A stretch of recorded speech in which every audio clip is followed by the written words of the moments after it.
Good morning guys, welcome back to my YouTube channel education minister. तो guys, आप सभी जानते हैं कि मैं क्लास 12th का हिंदी मीडियम में बायोलॉजी आप सबको प्रोवाइड करता हूं। वैसे ही आज भी हम लोग बायोलॉजी पढ़ने वाले हैं, वो भी पार्ट 2 किस चैप्टर का, क्लास 12th का रिप्रोडक्शन इन ऑर्गेनिज्म का, यानी कि जीवों में जनन का ये पार्ट सेकंड हम लोग पढ़ने जा रहे हैं। तो इससे पहले, इस वीडियो को देखने से पहले आपसे एक छोटा सा स्मॉल सा रिक्वेस्ट करूंगा कि प्लीज़ आप प्रीवियस वीडियो यानी कि रिप्रोडक्शन इन ऑर्गेनिज्म पर जो फर्स्ट वीडियो बना है उसको आप जाके ज़रूर देखें, ताकि ये सेकेंड वीडियो आपको बहुत ही अच्छे से समझ में आए। तो गाइज़, आज के इस वीडियो में हम लोग क्या पढ़ेंगे, थोड़ा सा एक नज़र हम डालेंगे प्रीवियस वीडियो में हम लोगों ने क्या पढ़ा था। तो पिछले वीडियो में हम लोगों ने पढ़ा था कि what do you mean by reproduction, यानी कि जनन किसे कहते हैं, जनन के कितने विधियाँ होती है, लैंगिक जनन यानी कि सेक्सुअल रिप्रोडक्शन, और लैंगिक जनन यानी कि एसेक्सुअल रिप्रोडक्शन, ये क्या होते हैं, इन सबको हमने समझा था। और कुछ हम लोगों ने अलैंगिक जनन की विधियाँ के बारे में पढ़ा था। आप आज के इस वीडियो में हम लोग भी अलैंगिक जनन की भी बहुत सारे विधियों की चर्चा करेंगे। तो आइए गाइस, आज स्टार्ट करते हैं हम लोग अलैंगिक जनन की अन्य विधियाँ कौन कौन सी होती है। तो आप लोग देखे होंगे प्लांट, जो पौधे होते हैं उनमें भी अलैंगिक जनन होती है। लेकिन अलैंगिक जनन होती है तो किस मेथड से होती है, तो जिस मेथड से अलैंगिक जनन पौधों में होती है उसे हम कहते हैं वेजिटेटिव रिप्रोडक्शन। यानी कि हम एक छोटा सा स्मॉल सा पॉइंट रख दें यहाँ पे, तो हम कह सकते हैं कि पौधों में अलैंगिक जनन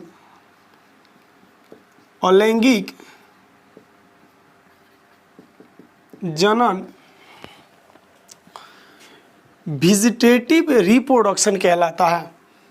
क्या कहलाता है? Vegetative reproduction.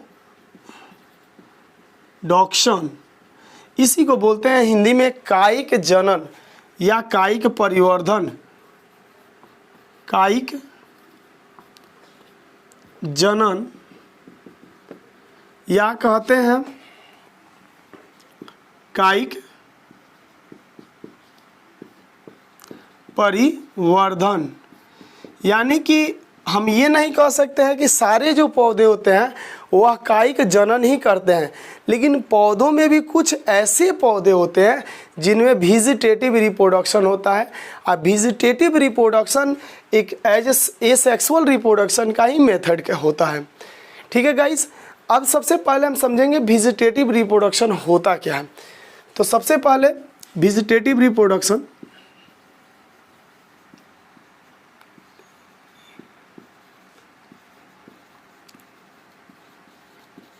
वेजिटेटिव रिप्रोडक्शन का अर्थ होता है कायिक जनन। कायिक जनन, देखिए गाइस, ये जो कायिक जनन होता है यह कहता है कि जब कोई पौधा अपने कायिक भाग से एक नए पौधे का जब निर्माण करेगा, तो इस तरह के जनन की प्रक्रिया को कायिक परिवर्धन या कायिक जनन कहा जाता है। इसका डिफिनेशन सिंपल सा है, जब कोई पौधा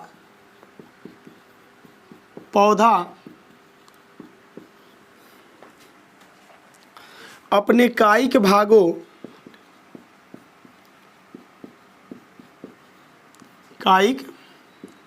भागों जिसको इंग्लिश में कहते हैं वेजिटेटिव पार्ट, कायिक भागों, पार्ट्स बोल सकते हैं, वेजिटेटिव पार्ट्स द्वारा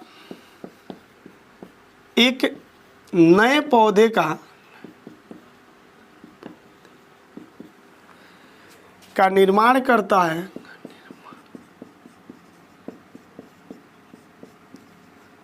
है, तो इस तरह के जनन को हम क्या कहते हैं? वेजिटेटिव रिप्रोडक्शन कहते हैं।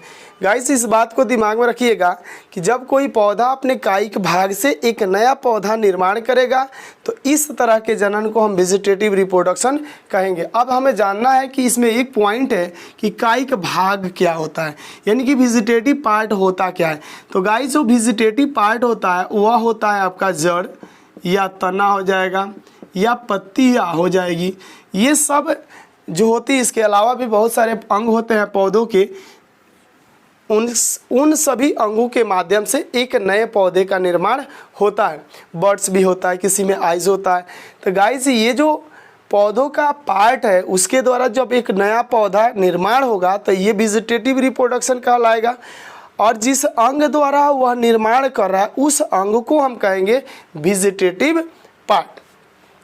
तो मुझे उम्मीद है कि ये बात आप लोग समझ गए होंगे। जैसे मान लीजिए कि हम एक यहाँ पे छोटा स्मॉल सा, मैं इमेजिंग कीजिए कि मैं एक यहाँ पे प्लांट बनाया हूँ, ठीक है। अब इस प्लांट में मैं एक यहाँ पे, आप गौर से देखिए कि यहाँ एक पत्ती लगी हुई है प्लांट में। ये जो पत्ती है किसी कारणवश ये नीचे टूट के गिर जाती है, यानी कि यहाँ पे ये पत्ती आकर के गिर गई, ठीक है। अब इस पत्ती के माध्यम से, इस लीव्स के माध्यम से अब क्या होगा, यहाँ से एक नया पौधा का निर्माण होना प्रारंभ हो जाएगा। तो इस तरह के जनन को हम क्या कहते हैं गाइस, वेजिटेटिव रिप्रोडक्शन कहते हैं। अब देखिए कायिक जनन की भी विधियाँ होती है, कायिक जनन की भी बहुत सारी विधियाँ होती है। आइए हम उसके बारे में जानते हैं, यानी कि मेथड ऑफ वेजिटेटिव रिप्रोडक्शन हमें जानना है। दूसरा हमें ये जो सेकेंड पॉइंट टॉपिक है वह है मेथड ऑफ वेजिटेटिव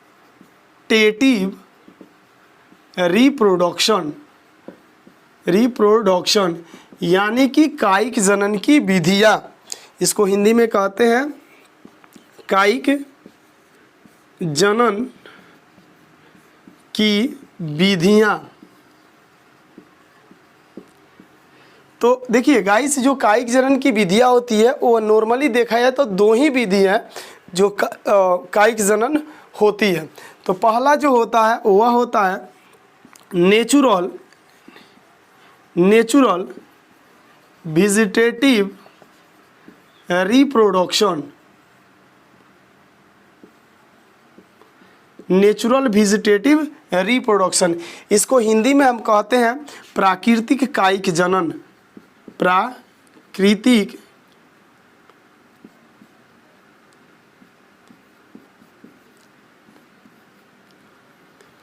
कायिक जनन, प्राकृतिक कायिक जनन। और दूसरा जो मेथड होता है वह होता है आपका आर्टिफिशियल वेजिटेटिव, मैं यहाँ पे वेजिटेटिव थोड़ा सा गलत लिख दिया हूँ, मैं इसको सुधार देता हूँ। वेजिटेटिव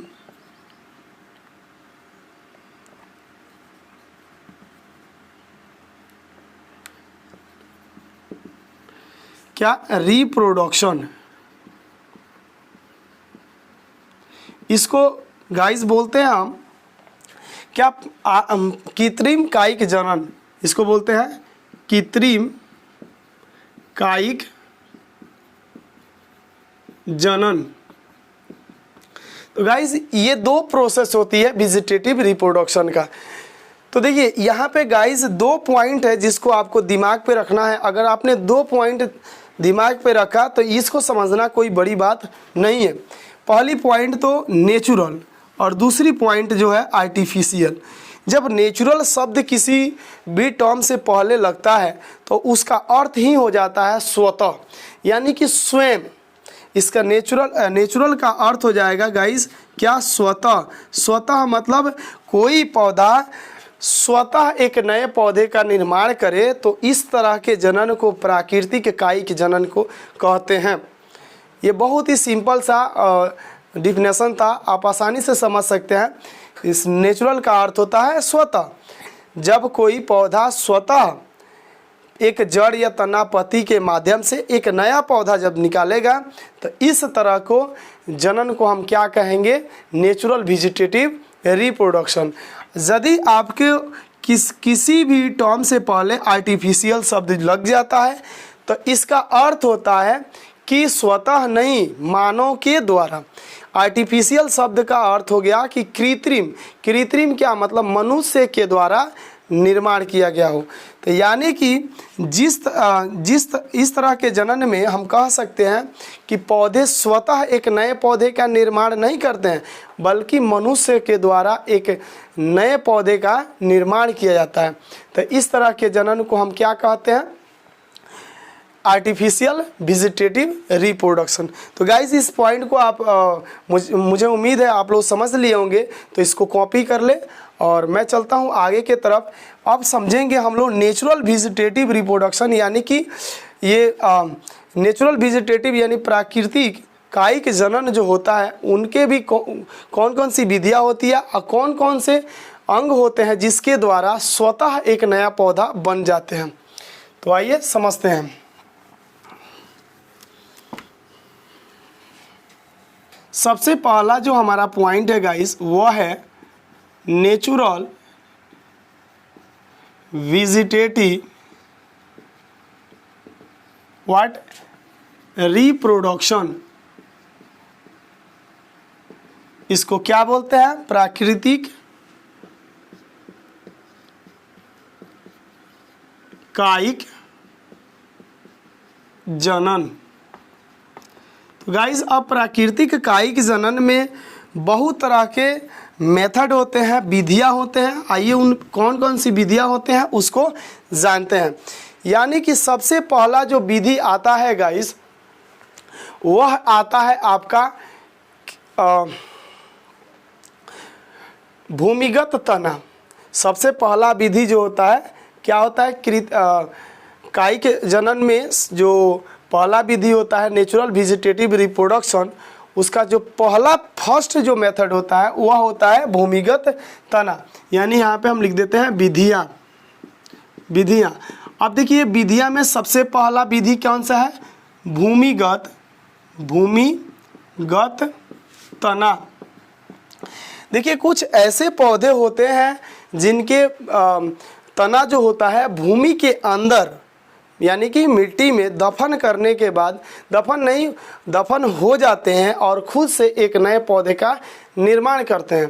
तो इस तरह के जो जनन होता है वह पौधे के जो अंग होता है उसको हम भूमिगत तना कहते हैं और यह जनन स्वतः होता है, इसलिए यह विधि आ जाएगा किसके अंतर्गत? तो नेचुरल वेजिटेटिव रिप्रोडक्शन के अंतर्गत। तो सबसे पहले जो भूमिगत, आप लोग नाम सुने होंगे गाइस,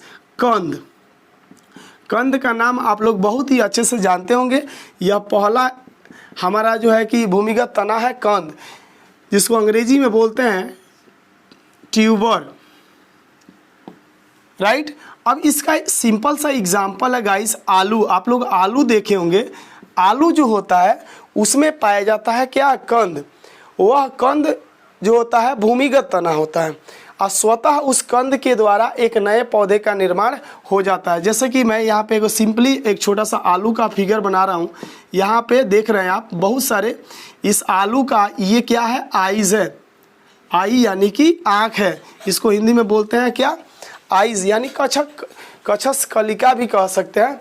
इस आँख के द्वारा ये जब ये भूमि पे पड़ेगा, यानी भूमि थोड़ा सा मिट्टी में ये खुद से जब दफन होगा तो इस आइज के माध्यम से एक नया पौधा का निर्माण हो जाएगा।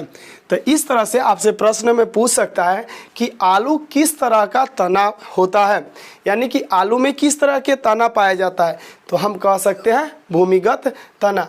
यानी कि भूमिगत तना कंद का उदाहरण होता है तो हम क्या कहेंगे उसके लिए? आलू कहेंगे।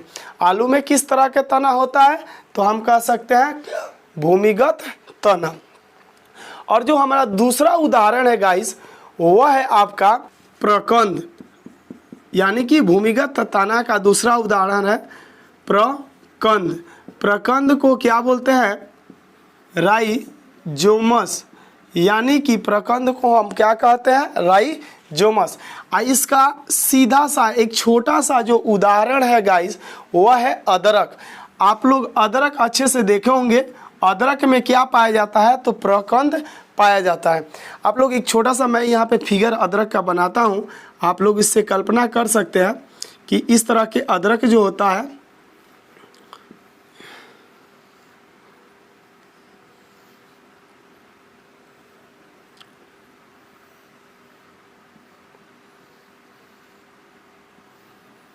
इस तरह के अदरक आपको देखने को मिलता है। तो ये जो हम लाइनिंग बना रहे हैं गाइस, यह क्या है, ये सारी के सारे नोट्स हैं। इसी नोट्स को हम क्या कहते हैं, यानी कि इस नोट्स को हम क्या कहते हैं, क्या, प्रकंद। यानी कि ये क्या है, नोट्स यानी कि प्रकंद है। यही इसी नोट्स के द्वारा एक नए पौधे का निर्माण हो जाता है। यानी कि यूँ कहिए ये नोट्स है और इसके द्वारा एक नए पौधे का निर्माण हो जाएगा। तो गाइस जो दूसरा प्रकंद का उदाहरण था वह सबसे अच्छा उदाहरण है अदरक। अदरक में क्या पाया जाता है, प्रकंद पाया जाता है। अब प्रकंद किस तरह का तना है, तो भूमिगत तना है। इसके बाद आता है आपका घनकंद। क्या बोलते हैं, घनकंद। और घनकंद को गाइस हम क्या कहते हैं, तो कर्म कहते हैं। क्या बोलते हैं, घनकंद को हम बोलते हैं घनकंद, यानी कि इसको बोलते हैं कर्म्स। और इसका सबसे बेस्ट जो उदाहरण है गाइस, वह आपका उदाहरण हम कह सकते हैं कि अरबी या जिमीकंद। अरबी और जिमीकंद में क्या पाया जाता है, अरबी कमा जिमीकंद। अरबी और जो जिमीकंद है, इस तरह के पौधों में घनकंद पाया जाता है। और ये घनकंद जो होता है भूमिगत ही तना होता है। और दूसरा जो लास्ट हमारा उदाहरण है भूमिगत तना का, वह आपका क्या है, सलकंद। आप लोग सलकंद का नाम सुने होंगे, सलकंद। तो सलकंद भी क्या है, एक तरह का भूमिगत तना है। और सलकंद को अंग्रेजी में जो हम कहते हैं वो क्या कहते हैं, बल्ब कहते हैं। क्या कहते हैं, बल्ब। अब बल्ब का सबसे बेस्ट जो एग्जाम्पल होता है वह आपके घरेलू मतलब आपके घर में पाए जाने वाले वस्तु है, जैसे कि और प्याज हुआ, लहसुन हुआ।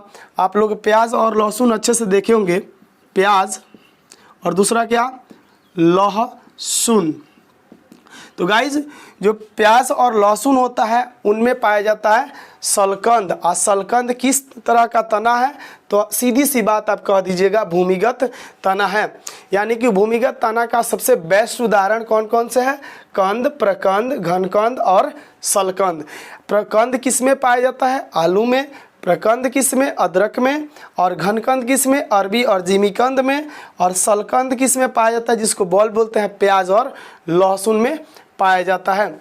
और जो हम कहेंगे नेचुरल वेजिटेटिव रिप्रोडक्शन का दूसरा जो विधि है, मेथड है, वह होता है अर्धवायवीय तना। कौन सा तना, अर्धवायवीय तना। देखिए इस नाम से स्पष्ट हो रहा है, आपसे पूछे कि अर्धवायवीय तना से आप क्या समझते हैं, तो वैसे पौधे जिनके आधे तने हवा में हो, आकाश में हो, और आधे तने क्या हो, ज़मीन के अंदर दफन हो, तो इस तरह के तने वाले पौधे को हम क्या कहते हैं, अर्धवायवीय तना कहते हैं। बहुत ही सिंपल सा एग्जाम्पल है, एक बार और सुन लीजिए। कह सकते हैं कि अर्धवायवीय तना वैसे पौधे जिनके आधे तने क्या हो, हवा में हो। अर्धवायवीय मतलब आधा तना वायु में हो और आधा तना क्या हो, मिट्टी के अंदर दफन हो। तो उस तरह के तने को हम क्या कहते हैं, अर्धवायवीय तना। जो पहला उदाहरण हम देंगे आपके एकदम, आप लोग को देखे होंगे आपके आसपास में मिलता है, वह है ऊपरी भूस्तरीय। पहला जो उदाहरण है वह क्या है, ऊपरी भूस्तरीय। देखिए ये बहुत ही बेस्ट उदाहरण है ऊपरी भूस्तरीय, जिसको अंग्रेजी में हम क्या कहते हैं, रॉनर कहते हैं। क्या कहते हैं अंग्रेजी में, रॉनर। ऊपरी भूस्तरीय को अंग्रेजी में क्या कहते हैं, रॉनर कहते हैं। और यह इसके लिए बेस्ट एग्जाम्पल जो होता है, रॉनर पाया जाता है दूब घास में। आप दूब और घास देखे होंगे, दूब घास। तो दूब घास में जो तना पाया जाता है, अर्धवायवीय तना होता है, और वह तना क्या कहलाता है, ऊपरी भूस्तरीय। आप देखिए यहाँ पे मैं एक छोटा सा स्मॉल सा फिगर बना के आपको समझाने का चेष्टा करता हूँ। यहाँ मान लीजिए बहुत सारा ऐसे दूब निकला होता है, जब आप देखेंगे तो ऐसे बहुत सारे दूब निकले होंगे। इसमें एक ऐसे जड़ होगा जो सीधा कहीं और जा कर के एक नए दूब का निर्माण करता होगा। तो गाइस ये जो आप देख रहे हैं, ये वाला जिसकी जड़ से एक नया दूसरा दूब घास निकला हुआ है, इसी को हम क्या कहते हैं, रॉनर कहते हैं। रॉनर यानी कि ऊपरी भूअस्तारी कहते हैं।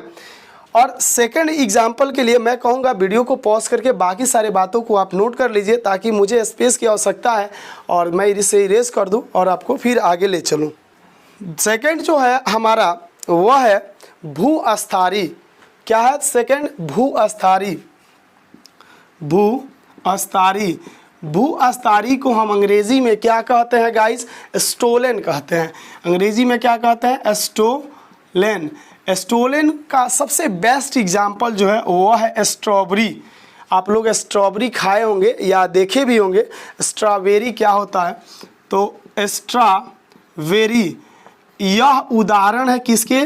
स्ट्रॉबेरी किसका उदाहरण है? तो भूअस्तारी का, स्टोलेन का।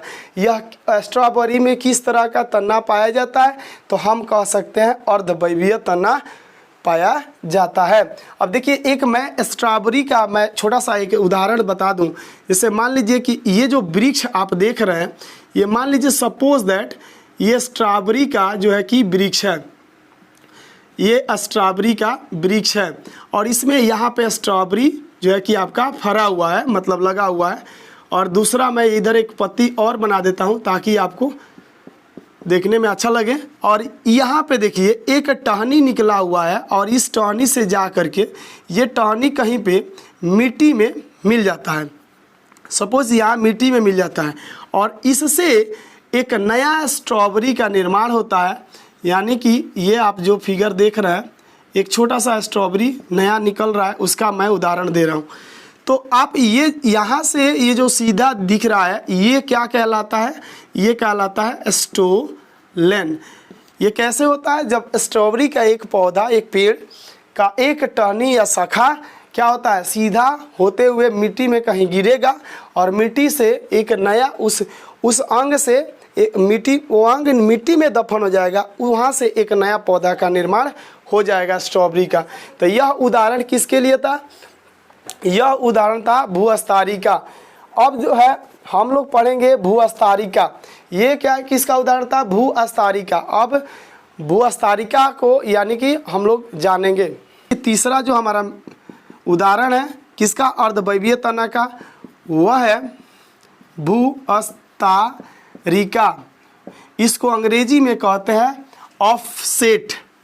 ऑफसेट भूअस्तारिका का सबसे बेस्ट जो एग्जाम्पल है वह है जलकुंभी। आप लोग देखे होंगे जलकुंभी कैसा होता है। जलकुंभी, तो जलकुंभी हुआ, या इसके अलावा एक और पौधा है जिसका नाम आप लोग सुने होंगे पिस्टिया। पिस्टिया, इन सभी पौधों में क्या पाया जाता है? भूअस्तारिका पाया जाता है। जैसे आप लोग जलकुंभी कैसे देखे होंगे, जरा आइए उसको समझते हैं। तो जलकुंभी आपको देखने को मिलेगा कुछ ऐसे फिगर आपके आसपास के पानी यानी कि जल में आपको देखने को मिलेगा। यह एक तरह का जलीय पौधा है। यहाँ देखिएगा तो ढेर सारा जो है कि ये से निकला रहता है, ये तैरता हुआ जल में मिलेगा। ठीक है गाइस, ये है जलकुंभी। और इस जलकुंभी को हम कहते हैं बंगाल का आतंक। बंगाल का आतंक किसे कहते हैं? बंगाल का आतंक।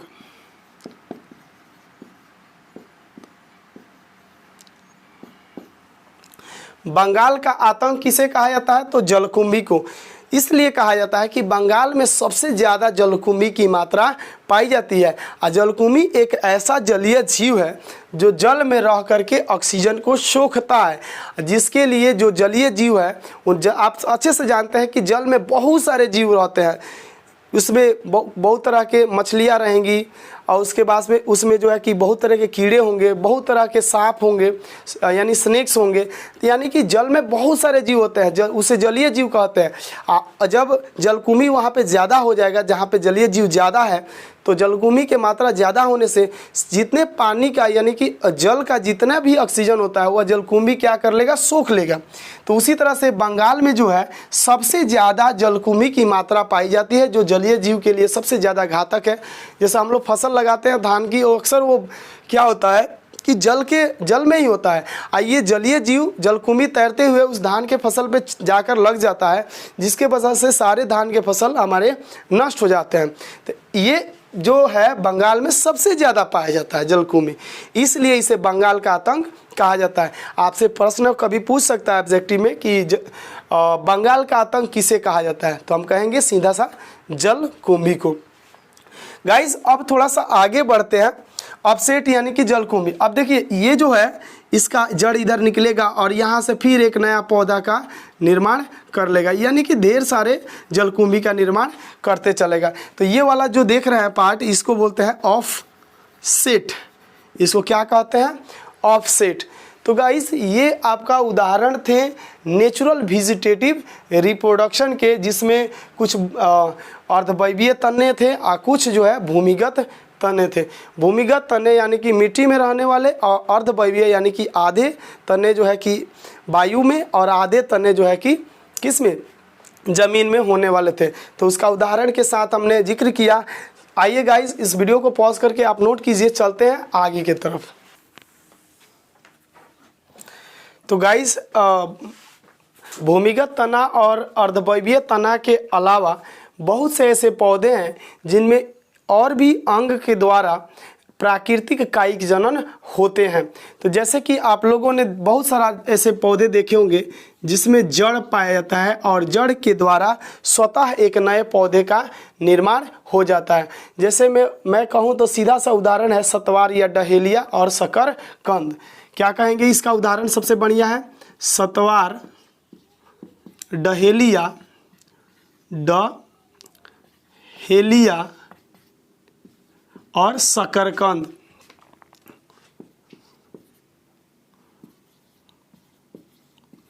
तो गाइस ये जो सारे पौधे हैं जड़ के द्वारा स्वतः एक नए पौधे का निर्माण करते हैं। तो इस तरह के जनन जो होते हैं वह किसके द्वारा होते हैं? जड़ के द्वारा, और स्वतः होते हैं, इसलिए इन्हें कहा जाता है प्राकृतिक कायिक जनन। और जड़ क्या है? एक तरह के वेजिटेटिव पार्ट होता है।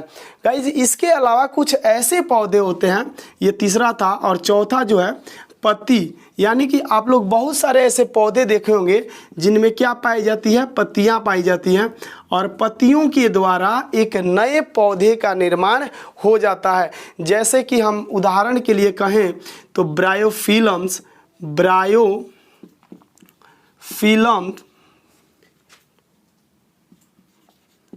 ब्रायोफिलम्स या इसके अलावा अजूबा के पौधे भी, पौधों की जो पत्तियां होती है उसके द्वारा भी एक नए पौधे का निर्माण होता है। आप ब्रायोफिलम्स की पत्तियां आपके बुक में दिया होगा, आप अच्छे से उसको देखिए, गौर से देखिए। वो पत्ती जो होता है बहुत ही बड़ा पत्ती दिखाता है आपके किताब में। आप उसको अच्छे से यदि देखेंगे तो उसका स्ट्रक्चर यानी फिगर उसका जो होगा कुछ ऐसे आपको देखने को मिलेंगे। ये जो है आपका ब्रायोफिलम्स के, मान लीजिए सपोज मैंने उतना अच्छा नहीं बनाया है, फिर भी मैं प्रयास कर रहा हूँ कि आपको अच्छे से समझ में आए। तो ये जो ब्रायोफिलम्स की पत्ती हमने बनाया है, इस पत्तियों, अगर ये पत्ती पानी में गिरता है या ज़मीन पे गिरता है तो इस पत्ती के माध्यम से एक नए पौधे का उत्पन्न यानी कि उत्पत्ति हो जाती है। तो सबसे बेस्ट एग्जाम्पल यानी पत्तियों द्वारा जनन, कायिक जनन पाया जाता है, और वो भी कौन सा? प्राकृतिक कायिक जनन पाया जाता है। तो किस में? ब्रायोफिलम्स में और अजूबा के पत्तियों में। आपने बहुत सारा ऐसे पौधे देखा होगा जिसमें किसी के तना का द्वारा जो है कि भूमिगत तना के द्वारा, अभी हमने पढ़ाया भी, किसी में भूमिगत तने के द्वारा एक नए पौधे का निर्माण हो रहा था, तो किसी में अर्धवायवीय तने के माध्यम से जो है कि एक नए पौधे का निर्माण हो रहा था। अब उसके अलावा जड़ से भी आपने देखा। लेकिन आप ऐसे अजीब, आप सोचिए ज़रा कितना अजीब बात है कि किसी पौधे के पत्ती के माध्यम से एक नया पौधा का निर्माण हो रहा है। तो गाइस ये सारे मेथड जो थे, ये सारे के सारे किसके मेथड थे? तो ये थे नेचुरल वेजिटेटिव रिप्रोडक्शन यानी कि प्राकृतिक कायिक जनन के थे। आइए अब हम लोग सेकंड टॉपिक को समझते हैं। सेकंड जो हमारा टॉपिक है आर्टिफिशियल वेजिटेटिव रिप्रोडक्शन, यानी यहाँ पे थोड़ा सा हम चेंज कर देंगे तो ये हो जाएगा आपका आर्टिफिशियल वेजिटेटिव रिप्रोडक्शन, यहाँ प्राकृतिक के जगह पे आपका आ जाएगा क्या, कृत्रिम कायिक जनन। अब देखिए कृत्रिम कायिक जनन जो होता है वह किस तरह से होता है, ज़रा एक नज़र आइए उस पर हम डालते हैं। जो कृत्रिम कायिक जनन होता है गाइस, वह होता है आपका सबसे पहले कलम द्वारा, यानी कि पहला होता है कलम द्वारा और दूसरा होता है क्या, दाब लगाना। दूसरा क्या होता है, दाब लगाना। अब देखिए, अब इसको हमें जानना है, बहुत ही अच्छे से समझ में आएगा। यह कौन सा एक मेथड कौन सा है, तो यह है आर्टिफिशियल वेजिटेटिव रिप्रोडक्शन, कृत्रिम कायिक जनन। यानी हम लोग इस जनन को उत्पत्ति किए हैं, इस तरह के जनन हम लोग कराते हैं। तो सबसे पहले कलम द्वारा किस तरह से जनन होता है, तो देखिए एक पौधा जो होता है, पौधे के तने को काट करके, मान लीजिए एक तना को हमने निकाल दिया और तना ऐसे निकला हुआ है, और इसको हम क्या कर देंगे, चाकू या किसी तेज़ धार वाले वस्तु से हम इसको ऐसे बना करके एक चोभी के धार जैसे बना करके हम इसको क्या करेंगे, ले जा करके मिट्टी यानी कि ज़मीन के अंदर इसे हम लगा देंगे, तो इसके द्वारा एक नया पौधा का उत्पत्ति हो जाएगा। ये हो गया आपका कलम द्वारा। लेकिन दाब द्वारा भी बहुत तरह के जो है कि कलम पौधे को बनाया जाता है। आप देखे होंगे गांव में आम आता है, आम का जो पौधा आता है वह इन्हीं दोनों मेथड के द्वारा ही तैयार किए जाते हैं। इनमें देखिए दाब लगाना, जैसे कि आप एक यहाँ पे वृक्ष आप देख लीजिए, सपोज दैट ये आपका एक वृक्ष बना हुआ है। ओके गाइस, मान लेने में कोई दिक्कत नहीं है, क्योंकि मैं उतना बेस्ट नहीं फिगर बना रहा हूँ, टाइम भी नहीं है, बहुत ज़्यादा टाइम लग रहा है इसमें। तो मान लीजिए ये कोई वृक्ष है और अब इसमें एक ये टहनी है, हम इस टहनी को क्या करते हैं, मोड़ते हैं, इस तरह से मोड़ते हैं कि ये जो टहनी है ये आकर के ज़मीन पर मतलब क्या करे, स्पर्श करे।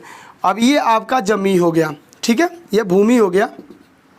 अब यहाँ पे ये क्या हो गया, ज़मीन को स्पर्श किया। इस टहनी को तोड़ना नहीं है, बल्कि उसको नीचे दाब करके, दाब देखिए यहाँ पर लगा है दाब, तो दाब करके ज़मीन में इसको दफन कर देंगे यहाँ पे।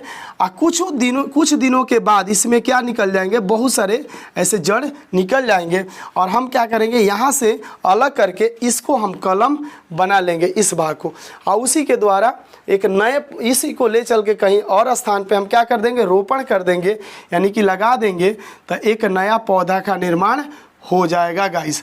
तो ये सब प्रोसेस क्या है, दाब लगाने का है। लेयरिंग मेथड भी आता है, ये लेयरिंग मेथड इसे कहा जाता है। एक और सिंपल सा प्रोसेस बताता हूँ गाइस, आप घर पर चाहे तो एक्सपेरिमेंट कर सकते हैं इस चीज़ को। देखिए कलम लगाने का एक और भी तरीका है, जैसे आप एक कोई ऐसा मतलब चट्टी का बोरा आप लोग ले लीजिए, जिस मतलब ऐसा मतलब वस्तु लीजिए जो क्या करता हो कि थैली लीजिए जो पानी को ऑब्जर्व करता हो। आप ऐसे बैग को लीजिए जो क्या करता हो, पानी को सोखता हो। तो जैसे मैं चट्टी का बोरा सजेस्ट करूँगा, उस चट्टी के बोरा जो है आपका, ये मोटा वाले धागे का बुना होता है, ये जो होता है। अब इसमें आप क्या करो, थोड़ा सा जैविक खाद रख लो। मैंने यहाँ पे जैविक मान लीजिए खाद रख दिया, ठीक है, और इसमें थोड़ा सा यूरिया की मात्रा आप डाल दो।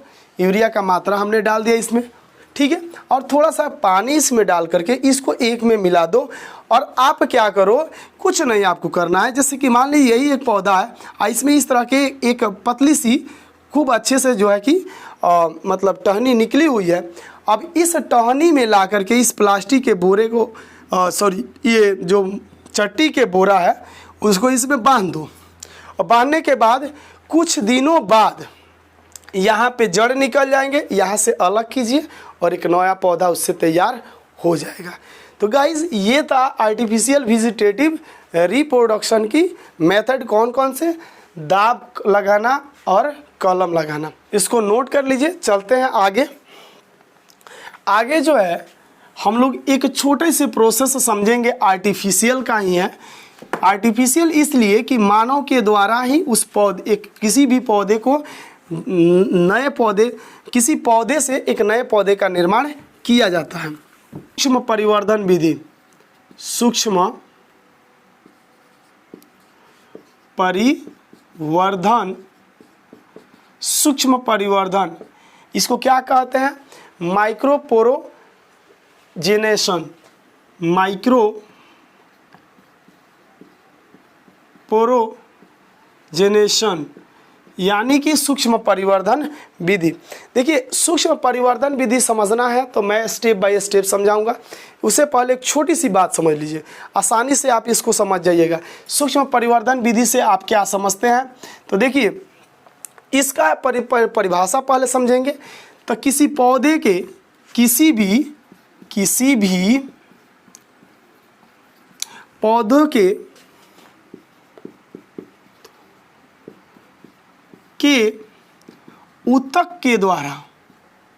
ऊतक द्वारा एक अन्य पौधे का निर्माण, एक नए पौधे का निर्माण क्या कहलाता है? सूक्ष्म परिवर्धन विधि कहलाता है। इतना बात आपको दिमाग में रखना है। किसी भी पौधे के ऊतक निकाल करके उससे एक नए पौधे को तैयार करना, ये कहलाता है सूक्ष्म परिवर्धन विधि। तो गाइज, सूक्ष्म परिवर्धन विधि को समझने से पहले आइए एक छोटी सी बात हम जान लें, ये ऊतक क्या होता है। बहुत सारे बच्चे जो है कि ऊतक के परिभाषा जानते भी है, बहुत सारे बच्चे ऊतक के परिभाषा नहीं जानते हैं। अगर आप ऊतक का डिफिनेशन सही जानते हैं तो ज़रूर कमेंट सेक्शन में मेरे जाकर कमेंट कीजिएगा। मैं जानना चाहता हूँ कि कौन कौन से ऐसे बच्चे हैं जो टिश्यूज़ यानी ऊतक का डिफिनेशन जानते हैं। देखिए, इस ऊतक को बोलते हैं ऊतक, टिश्यूज़ यानी कि ऊतक सामान्य कार्य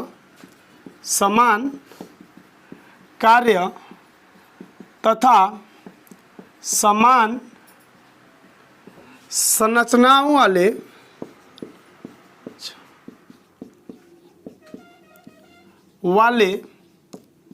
कोशिकाओं के समूह को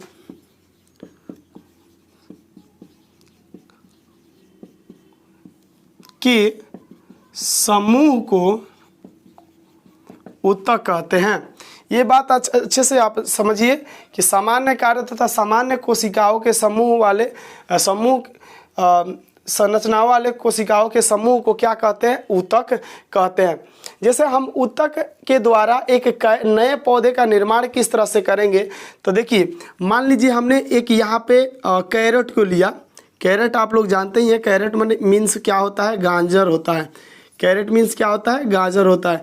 मान लीजिए मैंने एक यहाँ पे कैरेट को लिया और यहाँ जो कैरेट आपका मैं बनाया हूँ, अब इसमें से मैं क्या करूँ? यहाँ से एक ऊतक को निकाल लूँ।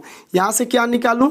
ऊतक को हम बाहर निकाल लूँ और ऊतक निकाल करके एक पुट यानी कि बर्तन में रखूँ।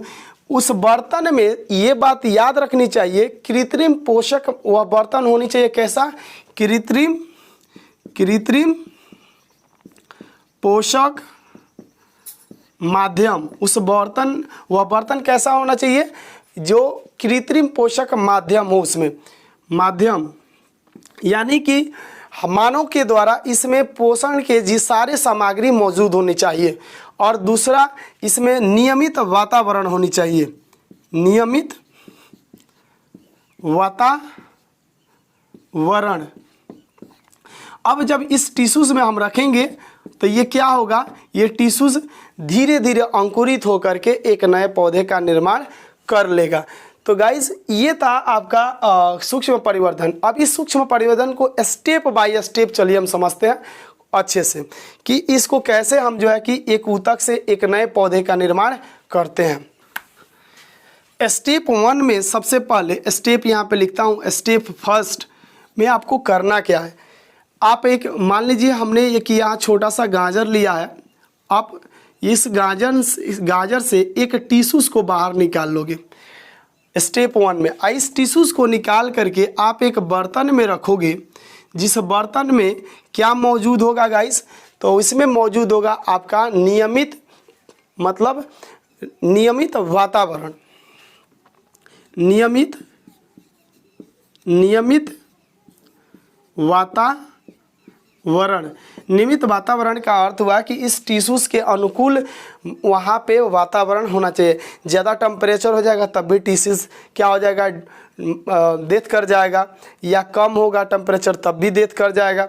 तो इसलिए इसमें अनुकूल वातावरण यानी कि नियमित वातावरण होनी चाहिए। और दूसरा, इस बर्तन में, यह बर्तन किस तरह का होना चाहिए, कृत्रिम बर्तन में क्या मौजूद होना चाहिए, कृत्रिम पोषक माध्यम।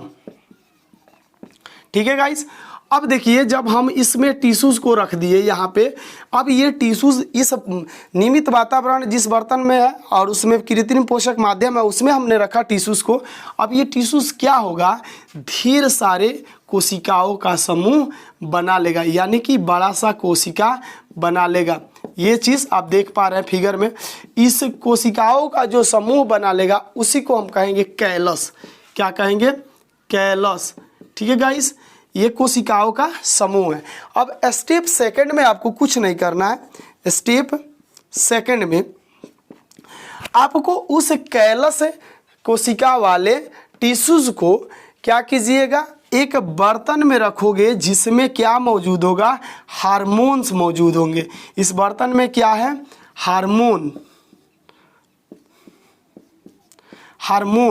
यानी कि जिस उस बर्तन में रखोगे जिसमें हार्मोन मौजूद होगा। आप ये बात अच्छे से जानते हैं कि हार्मोन क्या होता है। तो हार्मोन एक ऐसा पदार्थ है जो हमारे शरीर के वृद्धि, विकास या किसी अंग का छोटा बड़ा मुड़ना, ये सब गले का भारी होना, एक नए संतति के उत्पत्ति का रीज़न बनता है। वो सब के सब क्या होता है, सबका सब रीज़न होता है हार्मोन। ये सब हार्मोन्स के वजह से होता है। जैसे हमारा दाढ़ी आ गया है, अब देख रहे हैं। इसके अलावा हमारे शरीर बड़ा हो गया, मैं भी बचपन में छोटा होगा फिर आज बड़ा हूँ, तो इसकी सब का सब रीज़न ही क्या है, हार्मोन है। तो एक हार्मोन वाले बर्तन में हम क्या करेंगे, कैलस को रख देंगे। तो गाइस, जब हम कैलस को यहाँ रखेंगे, आप देख पा रहे हैं, जब कैलस को हम रखेंगे, मैंने मान लीजिए कि 2 कैलस यहाँ पे रखा, तो यहाँ पे ये अंकुरित होगा। यहाँ पे क्या हो जाएगा, ये हार्मोन में रखेंगे तो ये अंकुरित हो जाएगा। अब ये जब अंकुरित हो जाएगा तो 2 गो कैलस है, तो 2 गो बर्तन अलग लीजिए और इनमें इनका क्या कीजिए, स्टेप थर्ड है ये, स्टेप थर्ड इसको मानिए। स्टेप थर्ड में आप क्या करोगे, यहाँ पे मैं स्टेप लिख देता हूँ। स्टेप थर्ड में आपको यहाँ पे 2 बर्तन लेना है। एक बर्तन मैंने इधर बना दिया, एक यहाँ पे मैंने बना दिया। अब इसमें इस पौधे को लगा दो, थोड़ा सा और डेवलप कर जाएगा ये पौधा। अब इन दोनों पौधों को निकाल करके स्टेप 4 में क्या कीजिएगा, मिट्टी में दफन कर दीजिएगा इसके जड़ को, और उस जड़ से एक नया क्या निकल जाएगा, गाजर का पौधा निकल जाएगा। तो गाइस, इस वीडियो में हम लोग को इतनी ही जाननी थी, इसलिए कि ये वीडियो लंबा ना हो। फिर भी मैं देख रहा हूँ कि बहुत ज़्यादा लंबा वीडियो बन गया है, तो मैं इस वीडियो को यहीं पे समाप्त करता हूँ। वीडियो को समाप्त करने से पहले एक छोटी सी रिक्वेस्ट है आप सबसे, अगर वीडियो मेरा पसंद आए तो वीडियो को लाइक कीजिए और चैनल को ज़रूर सब्सक्राइब कीजिए। अगर आपके सहपाठी पढ़ने वाले हैं तो प्लीज़ उनके पास शेयर कीजिए। इसी के साथ मैं विदा लेता हूँ। जय हिंद, जय भारत।